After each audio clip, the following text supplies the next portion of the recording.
Today, we are going to discuss corner solutions in indifference curves. The situation of corner solution arises as a consumer doesn't choose to consume a particular good. So, when one of the goods is not consumed, the consumption bundle appears at the corner of the graph. We will see this in detail. In the figure, the x-axis contains ice cream and y-axis contains frozen yogurt. Suppose the consumer doesn't wish to consume frozen yogurt, but he likes to consume as many ice creams as possible.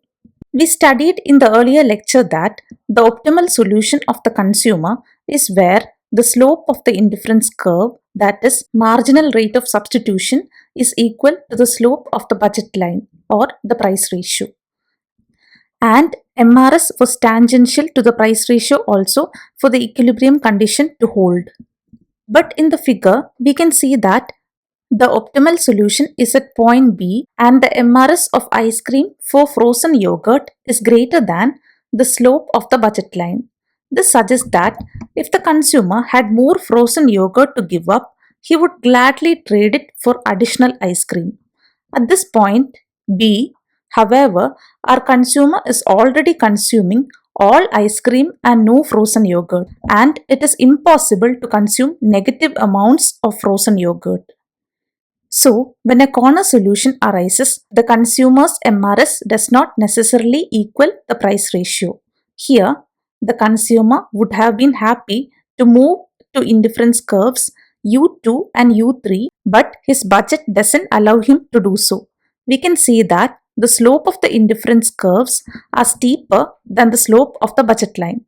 Hence, there will be no interior optimum, but only corner solutions. When the slope of the indifference curve is steeper than the slope of the budget line, it means that the consumer is willing to give up more and more units of Y for one additional unit of X.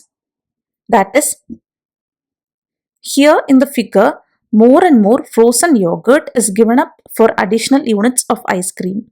I hope this is clear, and note that the reverse is true if you want to consume more and more frozen yogurts and less of ice creams. Then the equilibrium will be at point A and the slope of the indifference curve will be flatter than the slope of the budget line at point A. So the consumer would like to have a bundle with more X and less Y, that is, more frozen yogurts and less ice creams.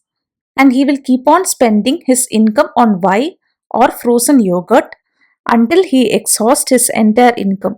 Then we will have a corner solution on Y axis. I hope this concept of corner solution is clear. Thank you.